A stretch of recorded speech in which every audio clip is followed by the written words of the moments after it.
चलो। कल की क्लास में हमने पढ़ा था सौरमंडल के सूर्य पढ़ा। सूर्य के बाद में हमने इसी में पढ़ा था कि प्राग सम्मेलन, और प्राग सम्मेलन 24 अगस्त 2006 को चेक देश की राजधानी प्राग में हुआ। इस सम्मेलन में क्या था कि सौरमंडल, ये अंतर्राष्ट्रीय खगोल शास्त्रियों का सम्मेलन था, और इसमें सौरमंडल के सदस्यों का निर्धारण करते हुए यम या प्लूटो को ग्रह की श्रेणी से हटा दिया था, क्योंकि उसका स्वतंत्र परिक्रमण कक्ष नहीं, वह यूरेनस नेपच्यून की कक्षा में घूमता था। ओके, इतनी बात। और प्राग सम्मेलन में कुल ग्रहों की संख्या कितने निर्धारित कर दी? 8। प्राग सम्मेलन से पहले कुल ग्रह कितने होते थे? 9। कौन से ग्रह को हटाया? यम या प्लूटो को। क्यों हटाया? क्योंकि वह दीपिका, अरुण व वरुण की कक्षा में घूमता है, उसका स्वतंत्र निश्चित परिक्रमण कक्ष नहीं। ओके, इतने बात। अब आप लिखेंगे वर्तमान में कुल ग्रहों की संख्या। वर्तमान में कुल ग्रहों की संख्या बोलो कितना है? 8। और बेटा कब से हैं 8 ग्रह? अगस्त 2006 से, क्योंकि प्राग सम्मेलन में यम या प्लूटो को ग्रह की श्रेणी से हटा दिया। अब वो 8 ग्रह कौन कौन से हैं, किस ग्रह की क्या विशेषता है, कैसा कुछ है, क्या नहीं है, वो अब आप देखेंगे। सौरमंडल में आपने पढ़ा था कि सौरमंडल का प्रधान ही कौन है? सूर्य। और समस्त सौरमंडल के सदस्य किसके चारों तरफ परिक्रमा करते हैं? सूर्य के। अब ग्रह भी किसकी परिक्रमा करेगा? सूर्य की करेगा। अब ये 8 ग्रह हैं, ये सूर्य की परिक्रमा करते हैं, चारों तरफ घूमते हैं। उसे ही सौरमंडल में आप देखेंगे सबसे पहले ग्रह कौन सा है? बुध। वो 8 ग्रहों के नाम एक बार आप लिख सकते हो। जो 8 ग्रह हैं कौन कौन से हैं? एक नंबर पे बुध। बुध को यूनानी साहित्य में क्या नाम मिला है? मरकरी। सभी लिखेंगे ये 8 ग्रह। उसके बाद में क्या उसके बाद में देखते रहना, कहीं मिस्टेक हो तो ठीक है। उसके बाद में है अगला ग्रह कौन सा? शुक्र। शुक्र को क्या नाम मिला? विनस।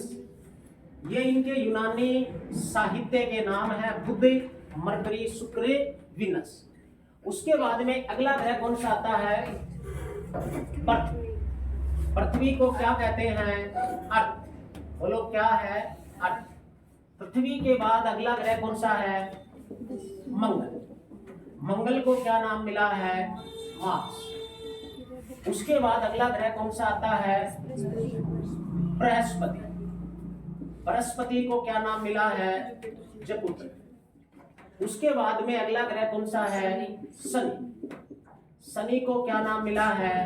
स्टूल। उसके बाद में अगला ग्रह कौन सा आता है? अरुण। अरुण को क्या नाम मिला है? यूरेनस। उसके बाद में कौन सा है? वरुण। वरुण क्या है? नेपच्यून। ये हमारे वर्तमान सौरमंडल के कुल कितने ग्रह हैं? 8। और जो ये आपने नाम लिखे हैं एक के बाद एक, ये बेटा क्रम की दृष्टि से है सर, समझ गए ना? सूर्य से दूरी के आधार। जिस समय भारत में वैदिक काल पनप रहा था, ये वैदिक काल में नाम रखे गए। उसी समय मध्य एशिया, यूनानी सभ्यता चल रही थी, और उसमें हमारे देवताओं के नाम पर बुध, शुक्र, पृथ्वी, मंगल के नाम पर हमने नाम रख दिए, हमारे ऋषियों ने, और यूनान के ऋषियों ने अपने देवताओं पर नाम रखा। जैसे हमारी संस्कृति में बुध एक देवता है, ऐसे ही यूनान में कौन है? मरकरी। तो बस ये अपने देवताओं के नाम पर नाम रखे गए हैं। सबसे पहले कौन सा ग्रह सूर्य की परिक्रमा करेगा? बुध। अब बुध है, इसके ऊपर क्वेश्चन ये है, ये सूर्य के सबसे नजदीक सौरमंडल का होने दो, सही है। ये सौरमंडल का सबसे छोटा ग्रह है, सूर्य के सबसे नजदीक। उसके बाद में बात करते हैं अगला ग्रह कौन सा है इसमें? शुक्र। शुक्र भी बुध की तरह ही किसकी परिक्रमा करता है? सूर्य की। अब शुक्र है, ये सूर्य से दूरी के आधार पर दूसरा ग्रह है। शुक्र सबसे गर्म ग्रह है। देखो सूर्य के सबसे नजदीक कौन है? बुध। गर्म तो ये होना चाहिए था, लेकिन फिर भी ये गर्म क्यों है? क्योंकि शुक्र पर वायुमंडल में कार्बन डाइऑक्साइड गैस अधिक है, और कार्बन डाइऑक्साइड गैस है ये सूर्य की उष्मा को अपनी तरफ अवशोषित करती है। इसी कारण बुध से थोड़ा दूर होते हुए भी ये क्या है सचिन? सबसे गर्म है। लगभग 470 डिग्री टेम्परेचर इसका यहाँ रहेगा। शुक्र है ये सुबह और शाम दिखाई देता है, इसी कारण भोर और सांझ का तारा सबसे सुंदर चमकीला होने की वजह से प्यार व सौंदर्य की देवी भी कहा जाता है। वायुमंडल अत्यधिक होने की वजह से वायु दाब बनता है, प्रेशर कुकर की स्थिति से यहाँ पर बने जाते हैं। ये टोटल विशेषता किसकी है? शुक्र। शुक्र और अरुण यूरेनस ये दो ऐसे ग्रह हैं बेटा जो हमेशा पृथ्वी से विपरीत अर्थात पूर्व से पश्चिम दिशा में घूर्णन करते हैं, घड़ी की सुई के विपरीत। इसी कारण इन पर सूर्य उदय पश्चिम में होगा और अस्त होगा पूर्व। उसके बाद अगला ग्रह कौन सा आता है? बोलो, क्या दिखाई दे रही है आपको? पृथ्वी। पृथ्वी की अगर बात करते हैं तो ध्यान देना एक बार, सूर्य से दूरी के आधार पर पृथ्वी कौन सा ग्रह है? तीसरा। लेकिन क्षेत्रफल में ये कौन सा ग्रह होगा? पांचवा। क्षेत्रफल में ये पांचवा बड़ा ग्रह। इससे बड़े कितने हैं? 4। जबकि सूर्य से दूरी के आधार पर ये क्या है? तीसरा। पृथ्वी नीला ग्रह कहलाती है। क्यों कहलाती है? जल की उपस्थिति के कारण। उसके बाद में बात करते हैं पृथ्वी का एक प्राकृतिक उपग्रह है, और वो कौन सा है? चंद्रमा। जबकि बुध और शुक्र का कोई प्राकृतिक उपग्रह नहीं है। पृथ्वी अपने अक्ष पर कितने डिग्री झुकी हुई है? 63। जबकि पृथ्वी अपने अक्ष पर कितने डिग्री का कोण बनाती है? 66.5 डिग्री का कोण बनाती है। फिलहाल इसके इतनी देखते हैं, डिटेल बाद में। उसके बाद में अगला ग्रह कौन सा आता है? मंगल। मंगल की विशेषता यह है कि सौर मंडल में पृथ्वी पर तो जीवन है ही, पृथ्वी को छोड़कर जीवन की संभावना बच्चों यदि किसी ग्रह पर भविष्य में है तो वो मंगल ही। क्योंकि यहाँ पृथ्वी जैसी कुछ लोकेशन है, जैसे पृथ्वी कितने डिग्री अक्ष पर? 23.5 डिग्री अक्ष पर झुकी हुई। अक्ष पर झुकी हुई होने से एक फायदा होता है भैया, ऋतु परिवर्तन होता है। एक क्वेश्चन आता है कि पृथ्वी पर ऋतु परिवर्तन किस स्थिति से होता है? तो वो स्थिति क्या है? अक्ष पर झुकी हुई होने के कारण। मंगल भी पृथ्वी के समान अक्ष पर झुका हुआ है, लगभग 25 डिग्री। तो पृथ्वी के समान ऋतु परिवर्तन किस ग्रह पर हुआ? पृथ्वी अपने अक्ष पर खड़ी होकर एक चक्कर पूरा कब करती है? परिभ्रमण गति की बात। और परिभ्रमण गति से बनता है दिन रात। ये जो इसके चारों तरफ घूम रहे हैं ये भी तो गति है ग्रह में, ये परिक्रमण गति। परिक्रमण गति में लगा समय वर्ष बनता है। बुध की परिक्रमण गति सबसे छोटी है, मात्र 88 दिन की। तो बुध पर वर्ष 88 दिन का हो जाएगा। सबसे छोटा वर्ष बुध पर है, सबसे बड़ा दिन रात शुक्र पर है। अब बात मंगल की करते हैं तो मंगल लगभग 24 घंटे 37 मिनट में अपने अक्ष पर एक परिभ्रमण गति कर लेता है। तो पृथ्वी के समान ही यहाँ दिन रात होते हैं, लेकिन वर्ष थोड़ा डिफरेंस है। हमारी पृथ्वी पर लगभग वर्ष कितना है? 365 दिन का मानते हैं। वैसे फिक्स पृथ्वी की ये परिक्रमण गति है, ये 365 दिन 5 घंटे 48 मिनट 46 सेकंड में होती है, लेकिन इस पर वर्ष होगा 687 दिन। ये थोड़ा सा अंतर है। मंगल पर पृथ्वी जैसी ही धरातल है, लोकेशन है, पृथ्वी जैसी ज्वालामुखियां हैं, पृथ्वी जैसे ही ऊंचे पर्वत हैं। निकस ओलंपिया पर्वत सौर मंडल का सबसे ऊंचा पर्वत मंगल पर ही है, जबकि सौर मंडल की सबसे ऊंची ज्वालामुखी ओलिपस मेसी मंगल पर ही। मंगल के 2 प्राकृतिक उपग्रह हैं, डीमोस और फोबोस, जबकि डीमोस सौर मंडल का सबसे छोटा उपग्रह होगा। मंगल लाल ग्रह कहलाता है आयरन ऑक्साइड की अधिकता के कारण। यहाँ लौह तत्व अधिक पाया जाएगा, जिसकी वजह से ये लाल ग्रह भी कहलाता है। उसके बाद में अगला ग्रह कौन सा आता है आपका? बृहस्पति। बृहस्पति की मूल विशेषता यही है, एक बार तो इनकी थोड़ी डिटेल देख लो, बाद में लिखेंगे। ये सौर मंडल का क्षेत्रफल में सबसे बड़ा ग्रह। उसके बाद में बात करते हैं अगला ग्रह कौन सा आ गया? शनि। शनि को वल्लू वाला ग्रह भी कहा जाता है। शनि के चारों तरफ गैस और धूल के कणों का आवरण है बेटा। और जब इन गैस और धूल के कणों पर सूर्य का प्रकाश गिरता है, ये चमकते हैं, चमकते हुए हमारी दिखाई देते हैं, इसे ही शनि के वल्ले कहा जाता है। रेलवे डी ग्रुप में पूछा गया था शनि के वल्लों की कुल संख्या कितनी है? शनि के कुल वल्लों की संख्या 7। उसके बाद में बात करते हैं अगला ग्रह कौन सा है, बोलो। अरुण, यूरेनस आया आपका। यूरेनस भी इसी प्रकार सूर्य की परिक्रमा करता रहता है। उसके बाद कौन सा है, वरुण। वरुण भी एक निश्चित स्थान परिक्रमण कक्ष से होता हुआ सूर्य के चारों तरफ घूमता है। जो ग्रह सूर्य के चारों तरफ जिस स्थान से घूम रहे हैं वही उसका परिक्रमण कक्ष है। ये 8 ग्रह बने। अगर ये चित्र याद है ना आपको, तो 15-20 क्वेश्चन निशा बिना रटे आप आंसर दे सकते हैं, सिर्फ किसको देखकर, चित्र को देखकर। अगर याद है तो जैसे क्वेश्चन बनेगा, पृथ्वी से पहले कौन सा ग्रह है? अरे चित्र में देखोगे तो पृथ्वी से पहले शुक्र है कि नहीं? अब शुक्र की लोकेशन बेटा एक बात और भी याद रखना गौरव, ये पृथ्वी के समान क्षेत्रफल वाला है, यानी पृथ्वी की बहन कहलाती है शुक्र। जुड़वा ग्रह है पृथ्वी और शुक्र। जितना क्षेत्रफल पृथ्वी का है लगभग उतना ही किसका है, शुक्र का। लेकिन इतना याद रखना आरती थोड़ा सा छोटा, पृथ्वी थोड़ी सी बड़ी है और कितना, शुक्र थोड़ा सा पृथ्वी से छोटा है। अब इसकी बात करते हैं तो पृथ्वी से पहले कौन है, शुक्र। क्वेश्चन आ गया, शुक्र किन ग्रहों के बीच में स्थित है? पृथ्वी और बुध के बीच में स्थित है। बताओ बृहस्पति से पहले ग्रह कौन सा है? मंगल है। बृहस्पति के बाद कौन सा ग्रह है? अब यहां पर एक क्वेश्चन बना इस चित्र के अनुसार, सूर्य के सर्वाधिक निकट स्थित ग्रह कौन सा है? बुध है। तो सूर्य से सबसे दूर कौन सा है?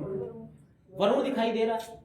पृथ्वी के सबसे नजदीक कौन है? शुक्र। देखो मंगल भी आपको दिखाई दे रहा है, लेकिन जब दोनों के बीच की दूरी देखते हैं तो शुक्र ज्यादा नजदीक है। पृथ्वी के सर्वाधिक निकट ग्रह कौन सा है? शुक्र है। तो पृथ्वी से सबसे दूर कौन सा है?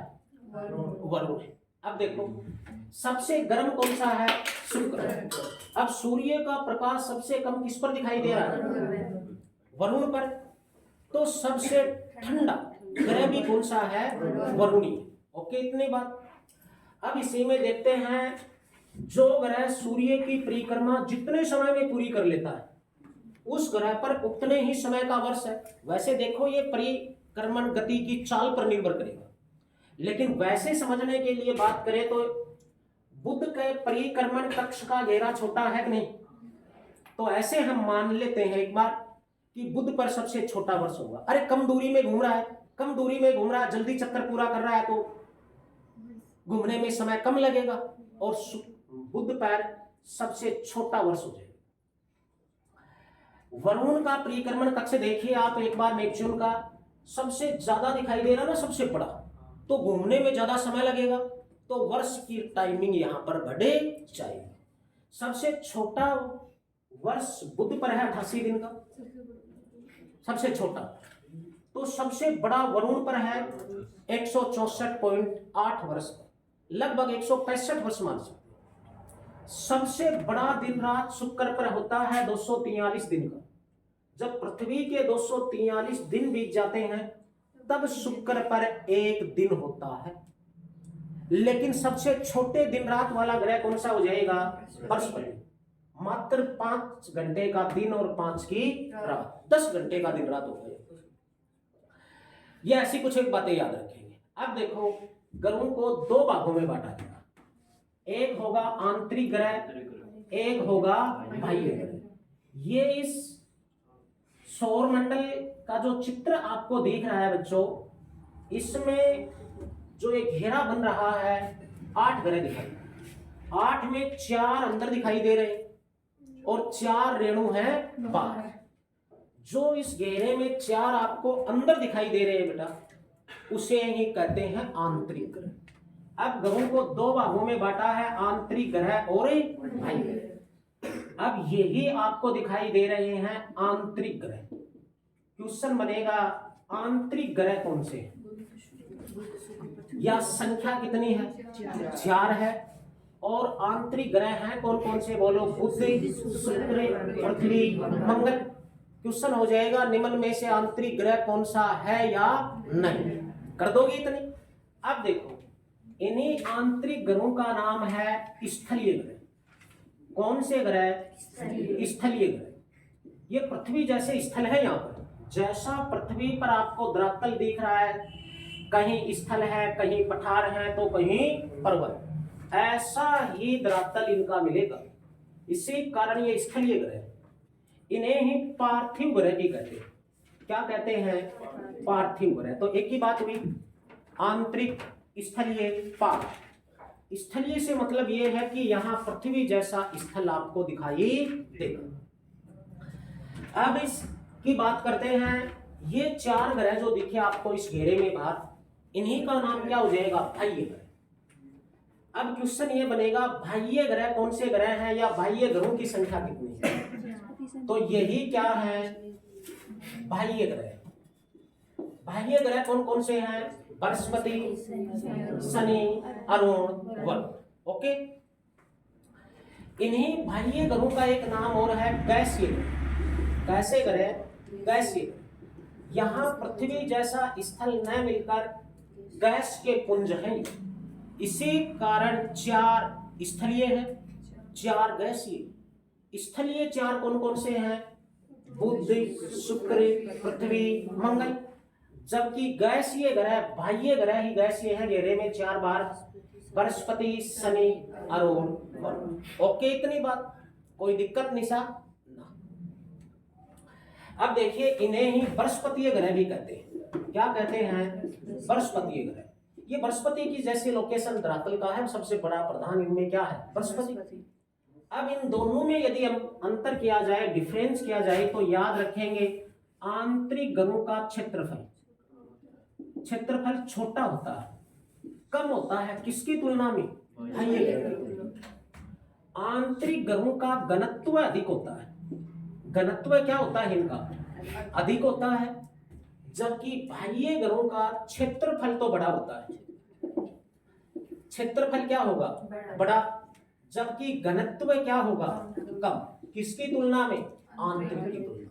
याद रखनी है ये बात। आंतरिक ग्रहों का क्षेत्रफल छोटा होता है बाह्य ग्रहों की तुलना में, जबकि घनत्व होता है अधिक। बाह्य ग्रह क्षेत्रफल में बड़े होते हैं रेणु, लेकिन घनत्व में छोटे होते हैं। ये सूर्य से दूरी के आधार पर 8 ग्रह आपको दिखाई दिए। जैसे सूर्य से दूरी पर 5वां ग्रह कौन सा है, बृहस्पति। चौथा ग्रह कौन सा है, शनि। तीसरा कौन सा है, चौथा कौन सा है, मंगल। ऐसे आपको ये क्रम याद रखना। अगर ये क्रम याद है सूर्य से दूरी के आधार पर, तो काफी सारे क्वेश्चन सोल्व कर दोगे। आंतरिक कौन से हैं, बाह्य कौन से हैं, कौन किसके बाद स्थित है, कौन किससे पहले है, कौन किसके मध्य है। ठीक है प्रीति, बोर्ड पे ध्यान रख, यहां तक ओके। अब देखो बेटा, सूर्य से दूरी के आधार पर तो आपको ग्रहों का क्रम याद है, लेकिन अब एक क्वेश्चन और बनता है क्षेत्रफल के अनुसार ग्रहों का क्रम। क्षेत्रफल के अनुसार, जैसे सबसे बड़ा, सबसे छोटा, तीसरा बड़ा, 5वां बड़ा, छठा बड़ा, ये क्रम याद है ना आपको दूरी के आधार पर। तो क्षेत्रफल के अनुसार ग्रहों का क्रम याद रखना तो इससे भी इजी है। अगर बताई हुई बोर्ड पे बातें सभी बच्चों को याद है तो बहुत ही आसान है। देखिए, आपको कुछ बातें याद रखनी है। बाह्य ग्रह क्षेत्रफल में बड़े हैं ना, आंतरिक ग्रह क्षेत्रफल में छोटे। एक बात याद रखनी। दूसरी बात, सबसे बड़ा ग्रह तो पता ही होना चाहिए आपको, कौन है बोलो, बृहस्पति। सबसे छोटा ग्रह क्या है, बुध। ये 2 क्वेश्चन भी याद है दीपिका। अब आपको याद ये रखना है खुशबू, सूर्य से दूरी के आधार पर हमारी पृथ्वी का कौन सा स्थान है, लेकिन क्षेत्रफल में कौन सा बड़ा है, 5वां। अभी बताइए, पृथ्वी के समान उससे थोड़ा सा छोटा कौन सा है, शुक्र। अगर ये कुछ बात याद है तो ग्रहों का क्रम क्षेत्रफल के अनुसार बड़ा ही आसान है।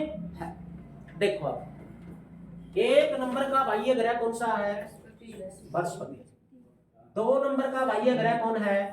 शनि। 3 नंबर का रेणु कौन है? तो 4 नंबर का बाह्य ग्रह कौन है? वरुण। नेहा ये क्रम याद है ना, पहले से याद था ये तो आपको। तो 1 नंबर का बाह्य ग्रह बृहस्पति है, तो बजावा सबसे बड़ा भी बृहस्पति है। 2 नंबर का बाह्य ग्रह कौन सा है? शनि। तो क्षेत्रफल में दूसरा बड़ा भी कौन है? शनि। लेकिन रेणु तीसरे नंबर का बाह्य कौन है? तो तीसरे नंबर का क्षेत्रफल में बड़ा भी निशा। 4 नंबर का बाह्य, तो 4 नंबर का बड़ा ग्रह वरुण ही है। 4 तक क्रम एकदम आसान था ना।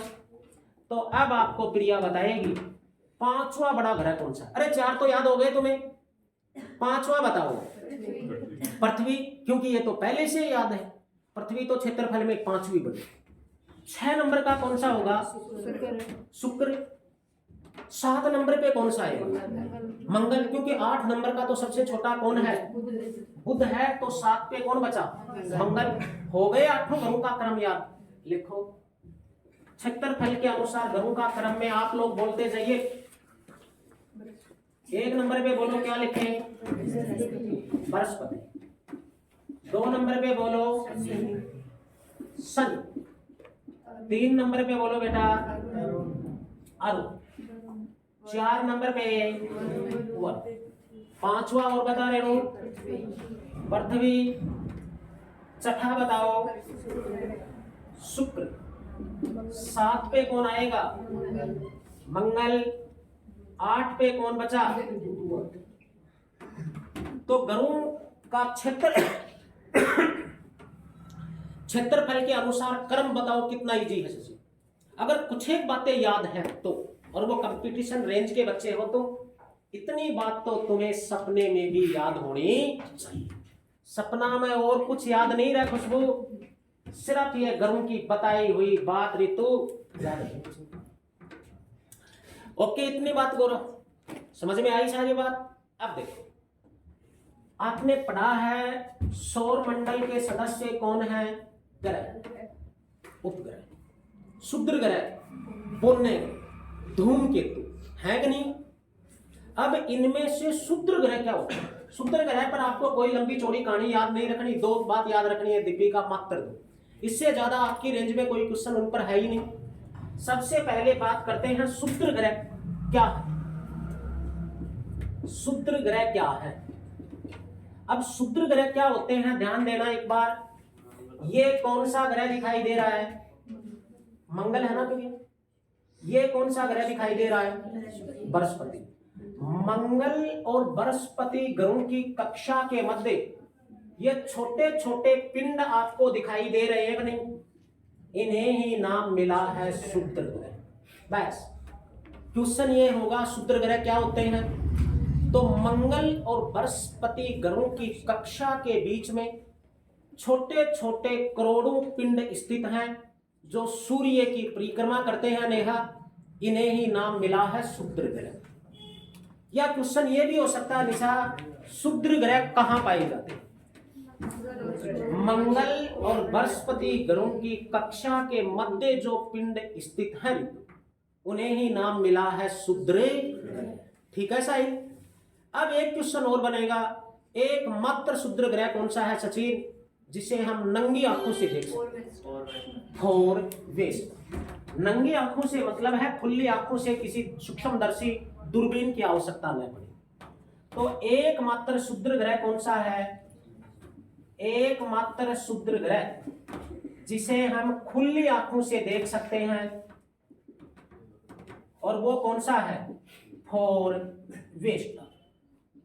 फोर वेस्टा एकमात्र क्षुद्र ग्रह है जिसे हम पृथ्वी पर से नंगी आंखों से देख सकते।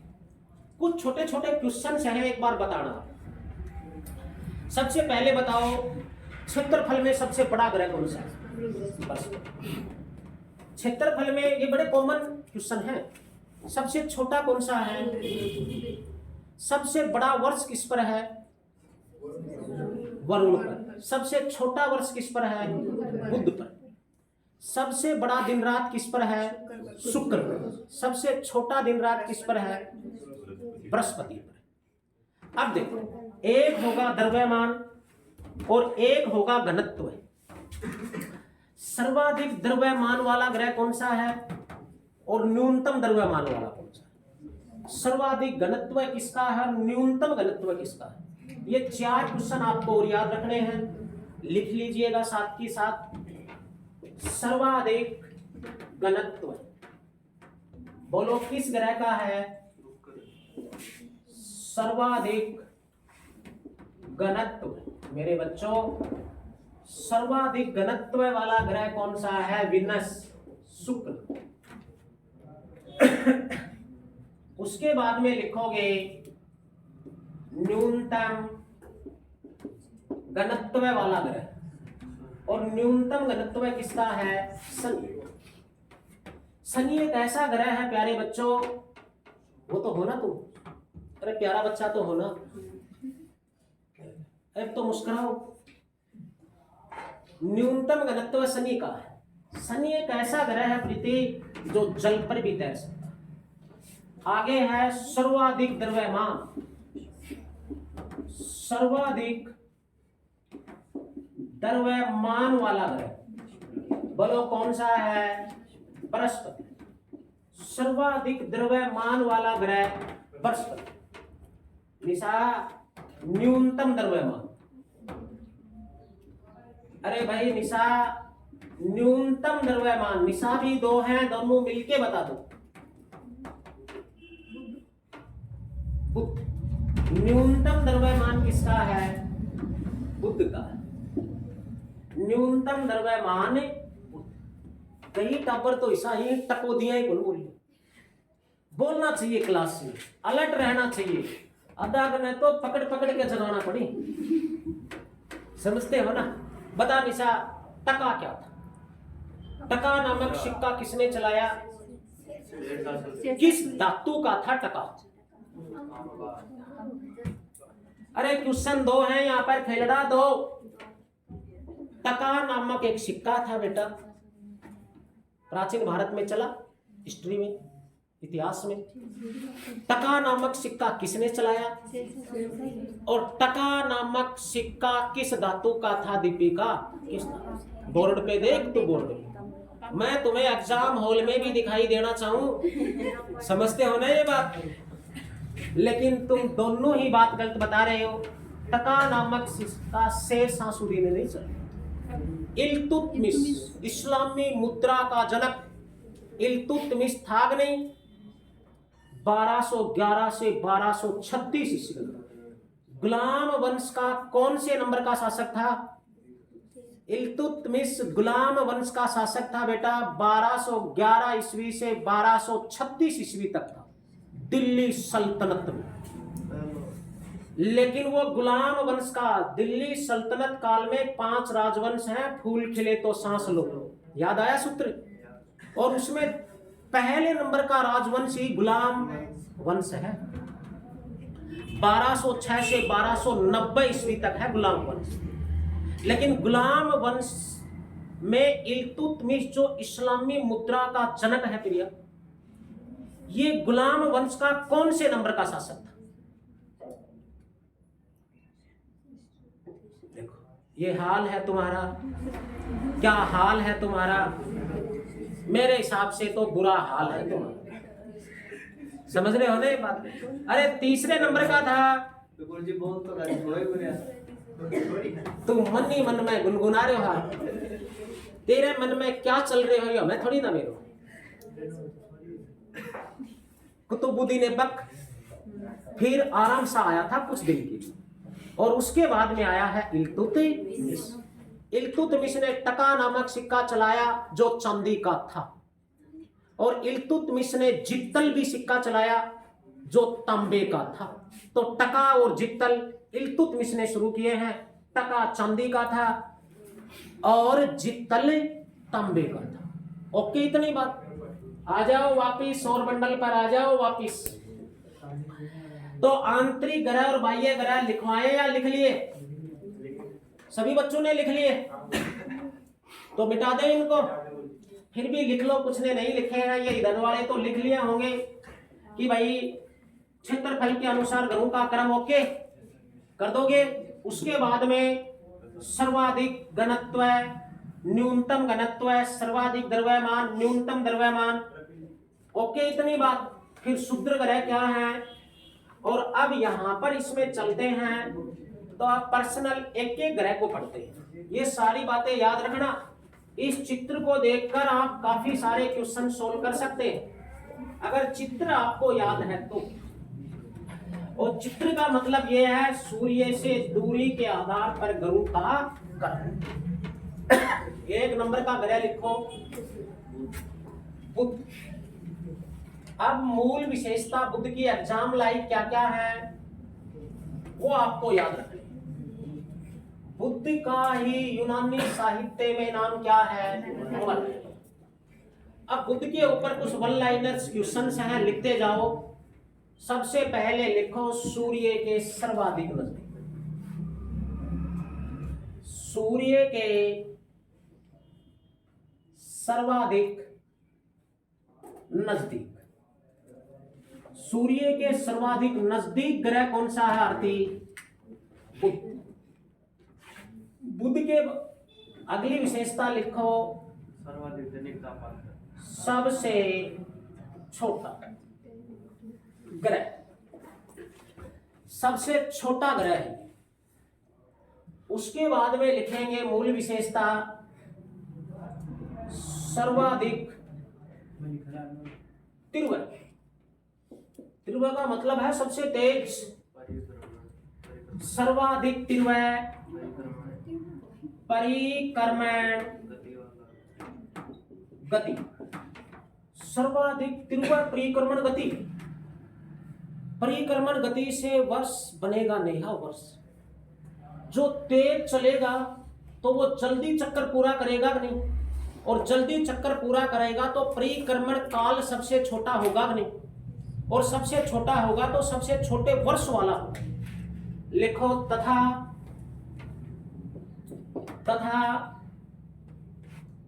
न्यूनतम परिक्रमण समय वाला ग्रह।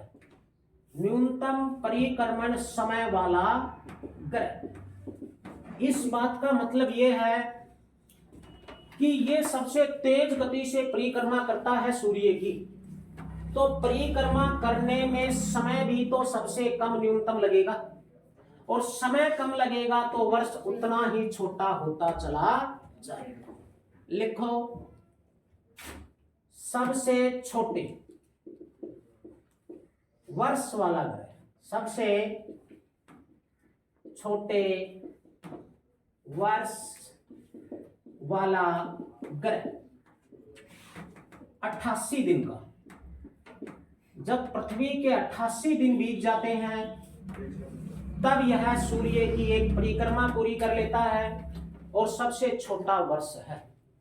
ध्यान दो, सर्वाधिक तीव्र गति वाला, सर्वाधिक तीव्र परिक्रमण गति वाला ग्रह। तो सबसे न्यूनतम परिक्रमण गति किस ग्रह की है?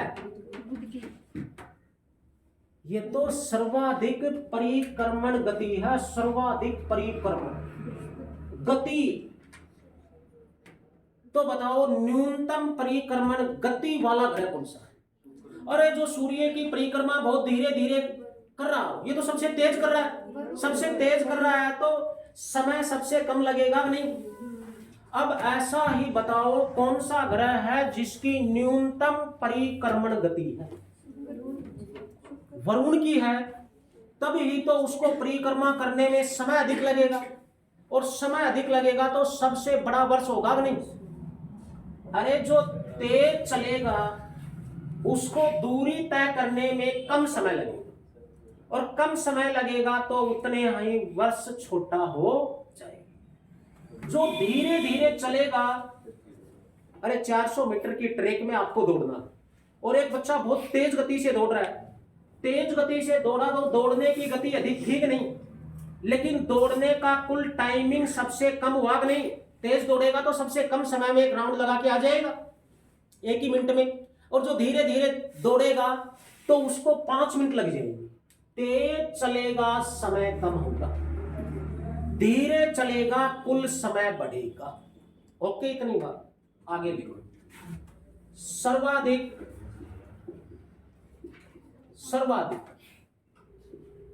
दैनिक तापांतर वाला ग्रह, सर्वाधिक दैनिक तापांतर वाला ग्रह। इसका मतलब यह है, समझो एक बार, दैनिक का मतलब दिन और रात, तापांतर का भी दो शब्दों से मिलकर बना है, ताप प्लस अंतर। ऐसा कौन सा ग्रह है जिस पर दिन और रात के तापमान में सर्वाधिक अंतर है? अर्थात दिन अत्यधिक गर्म और रात अत्यधिक ठंडी। तो दिन और रात के तापमान में सर्वाधिक अंतर हुआ नहीं, वो बुद्धि है। यहां दिन का तापमान है वो लगभग 450 डिग्री सेल्सियस है, और रात का तापमान जो है यहाँ वो -176 डिग्री सेल्सियस। सर्वाधिक दैनिक तापांतर वाला ग्रह है ये। ऐसा ग्रह है मेरे बच्चों, दैनिक का अर्थ दिन रात, दिन रात के तापमान में सर्वाधिक अंतर पाया जाता है। जैसे फिलहाल यहाँ का दैनिक तापांतर की बात करें तो दिन का अधिकतम तापमान 24 डिग्री सेल्सियस, जैसे कल की बात करें, और रात का तापमान 10 डिग्री सेल्सियस। तो दिन और रात के तापमान में अंतर कितना हुआ? 14 डिग्री सेल्सियस का ही तो हुआ। लेकिन यहां सोच के देखो, दिन और रात के तापमान में कितना अंतर है, डिफरेंस। लेकिन न्यूनतम दैनिक तापांतर वाला ग्रह कौन सा हो? अरे ये तो सर्वाधिक है, दिन और रात के तापमान में सर्वाधिक अंतर है, खुशबू समझो बात। लेकिन ऐसा कौन सा ग्रह है जिसके दिन और रात के तापमान में सबसे कम अंतर है? गौरव, वो शुक्र है। शुक्र की दिन और रात लगभग बराबर गर्म रहती है। अधिकतम टेम्परेचर उसका 470 डिग्री सेल्सियस है, तभी वो सबसे गर्म है। तो न्यूनतम दैनिक तापांतर वाला ग्रह शुक्र होगा, और सर्वाधिक दैनिक तापांतर वाला ग्रह कौन सा होगा? लिखो, इसका कोई उपग्रह नहीं है, इसका कोई उपग्रह नहीं है। बताइए हमें रेणु, सौर मंडल में कुल ग्रह कितने हैं? 8। बता था हमें, तू बता देगी। अब बताना यह है ऋतु, सौर मंडल में कितने ग्रह हैं जिनका स्वयं का अपना कोई उपग्रह नहीं? अरे सौर मंडल में कितने ऐसे ग्रह हैं जिनके उपग्रह नहीं हैं? 2, एक बुध और दूसरा शुक्र। तो लिखो, इसका कोई उपग्रह नहीं। लेकिन ऐसे कितने ग्रह हैं जिनका कोई उपग्रह नहीं है आरती? 2। नाम बता दोनों के, बुध और शुक्र। आगे लिखो, इसमें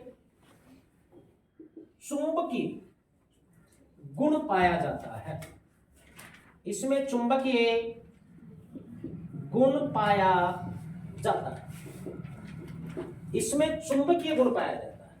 बुध एक ऐसा ग्रह है जिसके धरातल में स्वयं चुंबक का गुण है। यहां कोई लोहे की वस्तु को ले जाओगे सचिन, तो वो बुध के धरातल से अपने आप चिपक जाए। लिखो, यहां वायुमंडल का अभाव है, यहां वायुमंडल का अभाव है। मैं ये नहीं कह रहा कि यहां कोई वायु गैस मिलेगी, है लेकिन बहुत कम मात्रा। तो यहां वायुमंडल का अभाव, सर्वाधिक वायुमंडल का दबाव शुक्र पर होगा, तो यहां न्यूनतम वायुमंडलीय दबाव हो जाएगा, क्योंकि हवा की मात्रा ही जब कम है तो उसका दबाव भी कम है। शुक्र पर सर्वाधिक वायुमंडल है, हवा की मात्रा है, तो वहां सर्वाधिक वायुमंडलीय दाब होगा। यह सौरमंडल का एक ग्रह है। आपकी रेंज में मूल बातें अगर हैं तो वो 3 हैं। सबसे पहले ये क्या है? सूर्य के सर्वाधिक नजदीक। दूसरा अच्छा क्वेश्चन आपकी रेंज का है सबसे छोटा। तीसरा है सबसे छोटे वर्ष वाला ग्रह। सबसे छोटे वर्ष वाला ग्रह, ये बातें याद रखना। वैसे देखो एग्जाम में क्या आ जाए पता नहीं, थोड़ी और कुछ डिटेल्स और भी आप याद रखिएगा। ये सौर मंडल के 8 ग्रहों में एक ग्रह आपका पूरा हुआ, कौन सा? दीपिका याद है बुध की सारी बात? ठीक है। अब अगला ग्रह कौन सा है, नाम बताओ? शुक्र। अब ऐसी ही डिटेल शुक्र की बनेगी, क्या क्या विशेषता है शुक्र की, क्या नहीं है, लिखिए शुक्र। यूनानी साहित्य में शुक्र का नाम क्या है रे? क्या है? विनस। सूर्य से दूरी के आधार पर दूसरा ग्रह है शुक्र, लेकिन क्षेत्रफल के अनुसार शुक्र का कौन सा स्थान है? चौथा। पढ़ा था ना अभी शुक्र। और शुक्र के आगे लिख लो विनस, गुरु ग्रह कहलाता है ये, गुरु, शुक्र देवताओं का गुरु, इसी कारण गुरु ग्रह भी कहलाता है शुक्र।